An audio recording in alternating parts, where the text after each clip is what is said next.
Hey, Goodwin here, and eventually we will like, subscribe, share, all that good stuff, help promote and rank up my channel. So, one thing other than movies and TV shows and the latest information and everything that's going on with like superhero films that I talk about over here is cancel culture and how it's got awful and despicable. And I have stumbled upon an article put out today, and well, actually, the article says it was put out the 19th. It is the 18th. But it's targeting Mel Gibson, and it's urging people to not watch his new movie because he should be canceled. It says Mel Gibson has a new movie out. Please don't watch it. Yeah, let's cancel Mel Gibson for, I don't know, Emily Brooks, seemingly the one who wrote this article here. She has a problem. She has a problem wanting people to get canceled. Opinion. Mel Gibson has a new film out. It's called Force of Nature. It's just been released in the US, and before long you'll be able to stream it in New Zealand. I'm imploring you, do not. In a world in which celebrities are losing endorsement deals over accusations of racism, actors are cut from TV projects over problematic tweets from a decade ago, and distributors drop whole films due to the historic behavior of famous directors. It's baffling how Gibson even still has a career. He's an alleged domestic abuser. In 2010, his former partner, whatever the hell, accused him of battery and released recordings of him viciously, verbally abusing her. It goes on to talk about Gibson pleading no contest to those charges, not contesting his guilt while denying Gregor Vera the opportunity to prove it. He also has a history of racism. When Gibson was arrested for drunk driving in 2006, he went on an anti-Semitic tirade against a police officer, including the line, "Effing Jews. The Jews are responsible for all the wars in the world."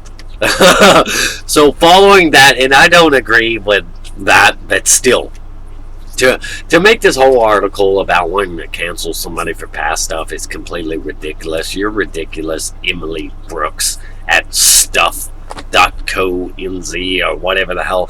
So following that incident, a recording of which was published by U.S. publication TMZ, Gibson confirmed he had made the statements. He attributed them to a moment of insanity, which you could only believe if you hadn't seen his 2003 film, The Passion of the Christ, a movie viewed as so anti-Semitic that not only Jewish organizations, but the U.S. Conference of Catholic Bishops denounced the screenplay. Then last week, the actress Winona Ryder resurfaced and earlier claimed that Gibson had made homophobic and anti-Semitic remarks to her and her friend makeup artist Kevin Aucoin. I don't know how to pronounce that. In the mid-90s, he allegedly asked Aucoin, who is gay, if he was going to get AIDS, and said to Ryder, who is Jewish and whose father lost many family members in the Holocaust, "You're not an oven dodger, are you?" But that was a long time ago, I hear you say. But some of those claims aren't proven. You object. That's no excuse, though, as far as Hollywood is concerned. Take, for example, Woody Allen. 2008 marked the first year in close to 4 decades that didn't see an Allen feature in wide release because, in light of the Me Too movement, Amazon Studios dropped his film A Rainy Day in New York and broke its contract with him.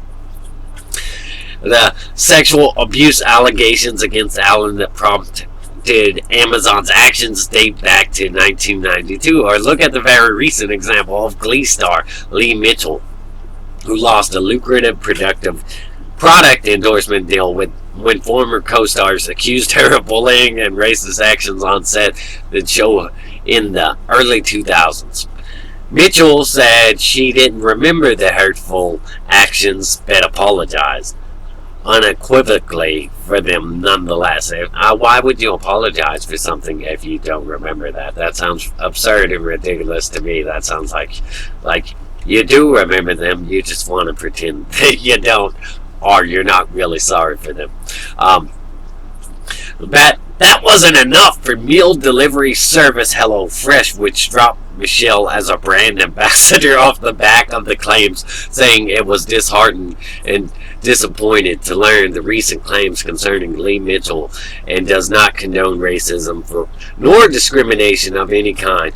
But what were those comments? What was all that? Now, all I see here is you listing a bunch of people that were plagued by cancel culture and had their lives messed up, their livelihood messed with over words or accusations or things they did in their private and personal life. I don't justify any of that, but I don't think that somebody deserves to be cut off from their livelihood due to, saying such things.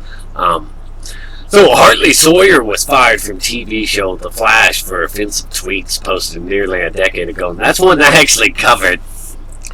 And it's just ridiculous. And you want more people to get canceled because of this? So meanwhile, ABC canceled rebooted sitcom Roseanne after the titular star tweeted out racist comments, calling them adherent, repugnant, and inconsistent with our values. Whether or not those celebrities deserve to lose gigs, reputations, and earnings based on, in many cases, historic moral infractions is not the point of this column. Then what is the point? Is the point that it's just specifically Mel Gibson that's got to go? Until your next article when it's specifically somebody else that's got to go? The point is, they all did. While Mel Gibson's career somehow inexplicably persists. So your problem is that there's one guy has slipped through the cracks and has not had his career ruined yet. That's your problem. Since the revelations of his misogyny and anti-Semitism, Gibson has been nominated for an Oscar, a BAFTA, a Golden Globe, and a host of other awards for a bunch of movies that financiers have had him act in or direct. Despite writers' claims coming to light once again, Lionsgate released Force of Nature to streaming platforms last month as planned, without even making a comment on the allegations. Gibson's reps denied the claim and accused writer of lying. When it came to light about the same time that Gibson would not appear in the sequel to popular 2000 animated film Chicken Run, it seemed some justice had been done, but no, multiple sources told U.S. trade publication Variety. In fact, Gibson's voice was not appropriate for the new film, which focuses on younger chickens. The film's producer, Aardman Animations, hasn't commented on the recasting of Far Cry from the likes of HelloFresh or ABC when they dumped their talent. And anyway, Gibson has a number of other projects in the works, including a big-budget studio remake of classic western The Wild Bunch and a sequel to Passion of the Christ, reportedly going under the working title The Passion of the Christ Resurrection. Why Gibson keeps getting his own Hollywood rebirth while others are buried for lesser grievances, it's hard to say. It could be because he has lots of famous supporters, people like Jodie Foster and Robert Downey Jr., who hold their own story in Tinseltown, or because he has a reputation for being a likable guy on set. So you want him canceled because he has a reputation for being a likable guy on set, so that must make him, easy to work with if he's a likable guy on set. But you want his career ruined? So maybe it's that he's been saying vicious, reprehensible things for so long that we've all gotten a bit numb to it. Maybe it's because, he's a white male and rich, powerful in his own way. Whatever the reason, cancel culture has passed Gibson. That's why I beg of you, don't buy his new movie. Don't even watch it. Or any of his other films for that matter. Don't fund him. Don't make him culturally relevant. It's time. It's long past due. In fact, to cancel Mel Gibson. What is wrong with this woman? I urge everybody to go watch this Force of Nature movie that she so badly wants nobody to see. This SJW doesn't want anybody to see any of Mel Gibson's movies or stuff. Well, The Patriot's awesome, Braveheart's awesome. There are plenty of awesome Mel Gibson films, and you're telling people to not like any of them, to not watch any of them, to not support his career, to not fund it, to ignore him, make him where he is irrelevant. Because what, you have a problem with him? Things he's done. What's the deal here? Anyways, I like I said, I urge everybody to go out and watch Mel Gibson's new movie and stuff. Just because this woman wants his career ruined, she wants him silenced, she wants him deplatformed, censored. Oh God, man. So support Mel Gibson. Just because this woman wants to try to cancel him. If you're firmly against cancel culture, even if you don't like Mel Gibson, just support him because of this. They want to cancel everybody. They want to silence people. They want to censor him, deplatform him. Oh, how about we all make this platform, this Emily Brooks, irrelevant culturally. Let's not pay any more attention to any of her stupid articles or anything. Anyways, that's the video here. Fake good one. Eventually we will. Like, subscribe, share. Stay awesome. Rock on.